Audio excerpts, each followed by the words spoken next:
What if the most important thing in your life is not what you think it is? The paycheck that feeds you, the savings that make you feel safe, the money you believe you own. What if all of it rests on something far more fragile than paper or numbers in a bank account? For most of human history, money was tied to something real. Gold, silver, salt, something scarce, something that could not be created at will. It had weight, it had limits, and because of that, it had trust. But today, money is different.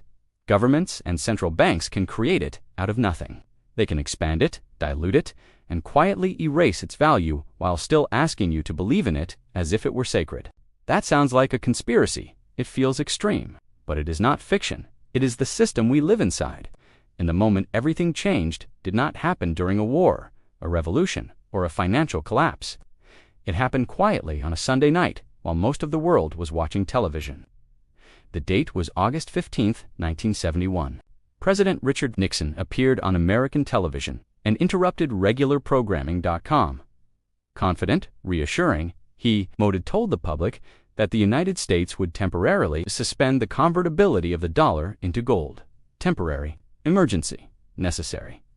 In simple terms, foreign governments could no longer exchange their dollars for the gold that had always backed them.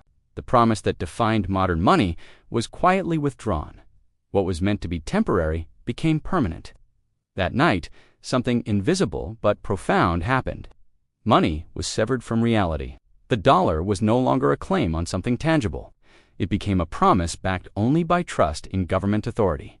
And remarkably, the world did not panic. Stores opened the next morning. Workers cashed their paychecks. Life continued as if nothing had changed. The illusion held. But beneath the surface, a new era had begun. An era where money no longer had limits. An era where trust replaced scarcity. An era whose consequences we are still living with today. This is history behind money. And this is where the story truly begins. To understand why August 15, 1971 mattered, we have to go back to a time when money still had rules. In the aftermath of the Second World War, much of the world lay in ruins. Europe was shattered, economies were broken, and trust between nations was fragile. Global leaders knew that if the financial system collapsed again, another catastrophe would follow. So in 1944, in a quiet town in New Hampshire, representatives from 44 countries met to design a new monetary order. It became known as the Bretton Woods system. The idea was simple but powerful.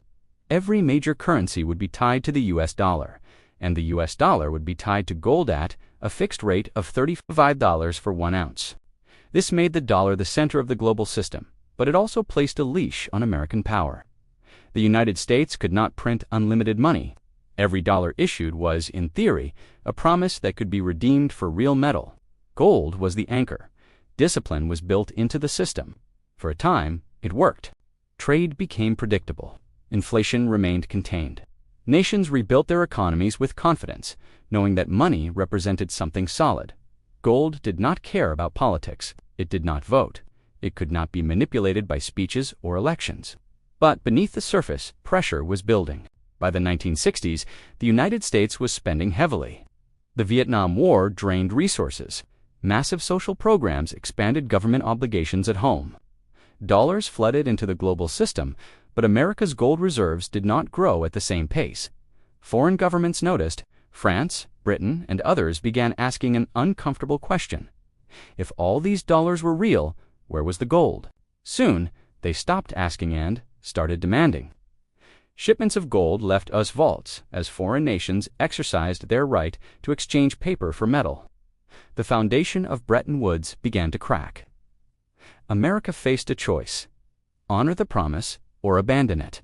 And history shows what happens when promises become inconvenient. By the late 1960s, the Bretton Woods system was bleeding. The United States was issuing more dollars than it could ever redeem in gold. Fort Knox was not empty, but it was no longer enough. Every request from a foreign government was a reminder of a promise America could not keep forever. The situation was simple and dangerous. If the United States continued honoring $2 gold conversions, it would eventually lose its gold reserves. If it stopped, the global monetary system would break. On August 15, 1971, President Richard Nixon made the decision. With carefully chosen words, he announced that the United States would suspend the convertibility of the dollar into gold.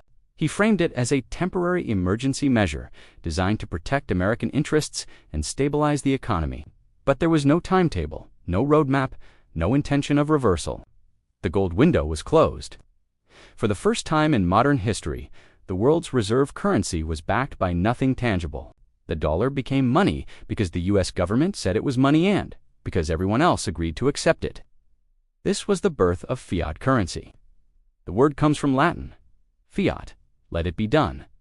In practice, it meant money existed by decree, not by substance. There was no longer a natural limit to how much could be created, and yet the most astonishing part was the silence. There were no mass protests, no bank runs, no immediate collapse. Life continued, paychecks cleared, markets adjusted. The system absorbed the shock. But something fundamental had changed. Money was no longer restrained by scarcity. It was restrained only by trust. And trust, once it becomes the sole foundation, is fragile. The world had entered an experiment with no historical precedent, a global financial system floating freely, untethered from reality, an experiment whose consequences would take decades to fully reveal themselves. The story of fiat money is not new. Humanity has been here before, and history offers a clear warning. Take ancient Rome. Their coins were once solid silver, trusted across an empire. But emperors, desperate to fund wars and their own extravagance, began to reduce the silver content. Nero cut nearly a third of the silver from the denarius. Later rulers pushed further. Eventually, Roman coins were almost entirely bronze with a thin silver wash. At first, people tolerated it. But as the value of money eroded, confidence collapsed, inflation soared. Citizens turned to barter. An empire that had prided itself on order and discipline began to unravel, not because of invading armies, but because money no longer represented reality. Centuries later, the Yuan dynasty in China faced a similar problem. They introduced paper money, light, convenient, and easy to transport across vast distances. For a time, it worked brilliantly. Commerce flourished, trade expanded. Then came temptation.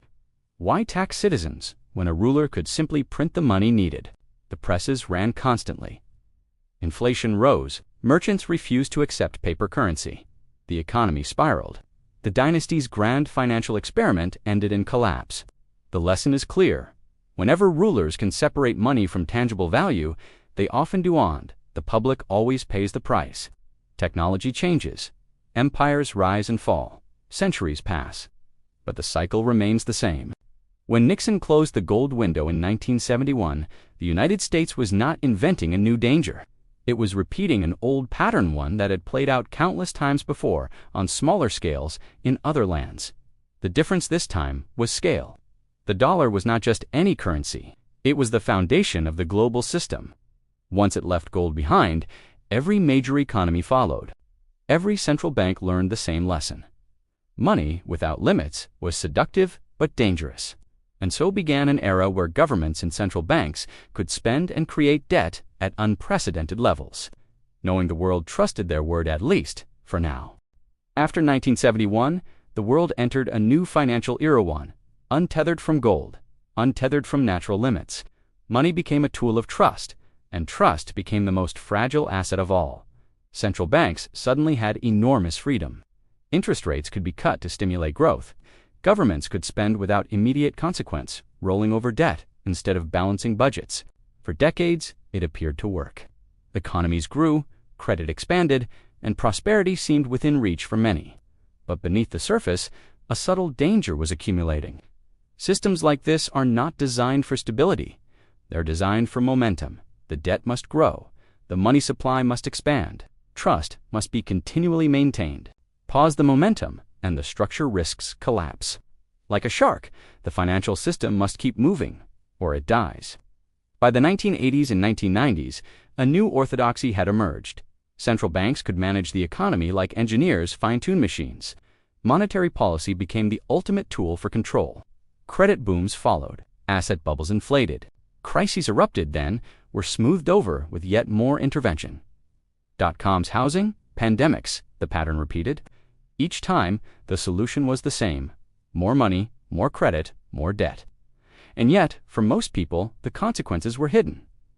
Wages rose slowly, but prices soared faster. The cost of housing and basic goods outpaced earnings. Life in the fiat era meant working harder, saving less, and seeing ownership slip farther away. Meanwhile, the illusion remained intact. The system was stable, it was normal. But history tells us otherwise. When money is divorced from tangible value, power shifts. Governments can spend freely. Banks can profit from speculation. Ordinary citizens carry the cost when trust finally cracks. The cycle repeats again and again, echoing lessons from Rome, China, and countless failed economies. The world's experiment with fiat currency was no longer theoretical light, was now global, interlinked, and dependent on one fragile force: confidence. When confidence falters, nothing can stop the consequences. Fiat money, unbacked by gold or any tangible asset, creates freedom for those in power, but also enormous risk for everyone else. History shows us the consequences. Take Weimar Germany in the 1920s. Crushed by war reparations, the government printed money to meet obligations. At first, factories reopened, workers were paid, and daily life carried on. Confidence seemed intact. But soon prices doubled weekly. Then daily, families carried wages in wheelbarrows. Children made kites out of worthless banknotes. Trust shattered. The economy collapsed, feeding political extremism and social unrest. Or look at Argentina, a nation familiar with repeated cycles of inflation, devaluation, and sovereign debt defaults. Over the last century, the same pattern repeated 9 times: overspend, inflate, collapse, reset. Ordinary citizens endured each cycle, often protecting themselves by storing US dollars, buying property, or increasingly turning to cryptocurrencies. These stories share a simple truth. When money loses its value, life changes fundamentally. Work no longer guarantees security. Savings are vulnerable. Everyday transactions require adaptation and caution. And yet, despite history's warnings, societies continue to believe that modern systems are immune. Since 1971, the scale has been unprecedented. U.S. federal debt, once $370 billion, has grown to over $34 trillion. Global debt mirrors this explosive growth. The numbers are vast, almost incomprehensible, but the principle remains simple. Systems dependent on trust alone can only function if trust endures. Every crisis of the past 50 years, from the dot-com bubble of the 1990s to the 2008 financial collapse to pandemic era, stimulus has followed the same playbook: inject more money, increase debt, and preserve confidence. The result is not stability, is acceleration. The cost is hidden, cumulative, and relentless. Purchasing power erodes. Inequality deepens. Ordinary citizens carry the weight of these invisible forces. While the machinery of money churns on this landscape, the question is no longer theoretical. How long can the system maintain the illusion before trust falters, and what will happen when it does? The story of money is not just about currency, it is about power. Every time money is untethered from something real, those in control gain extraordinary freedom, while everyone else takes on the risk. Since 1971, the world has lived in a system where governments can spend without strict limits, corporations can borrow freely, and banks can profit from bubbles, so long as trust is maintained. Ordinary citizens, meanwhile, face the consequences when the system falters: eroded savings, inflated costs, and diminished security. Even today, this dynamic continues to shape our world. Central banks wield the printing press like a weapon, manipulating interest rates and expanding debt. Stock markets, real estate, and global currencies respond not to real productivity, but to confidence, speculation, and perception. The entire system depends on the belief that someone, somewhere, has control. And yet, history makes the stakes clear. When trust in money breaks, chaos follows. Families lose life savings, economies collapse, societies fracture. Political extremism often rises from the rubble. This is not theory, it is the repeated pattern of history, from Rome to Weimar, Germany, from Argentina to modern financial crises. We live today on the knife's edge of this pattern. The global financial system is interconnected, digital, and faster than ever. Decisions made in Washington, Beijing, or Brussels ripple across the world in seconds. And the consequences of a loss of confidence, once local, are now global. Understanding this is not pessimism, is preparation. Knowledge of economic history and the cycles of money is the first defense. It allows us to recognize patterns before they escalate. It allows us to see beyond the illusions that daily life and modern media present. Because the truth is simple, money is only as secure as the trust that supports it, and that trust can vanish faster than we can imagine. This is the lesson Nixon's decision in 1971 teaches us, not just about fiat money, but about the nature of control, risk, and the unseen forces that shape our financial lives. Today, the story of money enters a new chapter. Technology is transforming what we think of as currency, and the stakes are higher than ever. Governments are racing to develop central bank digital currencies, or CBDCs. These are not just digital versions of dollars or euros. They represent total control over money itself. Every transaction can be traced. Every dollar can be programmed. Governments could, in theory, decide who can spend, where, and when.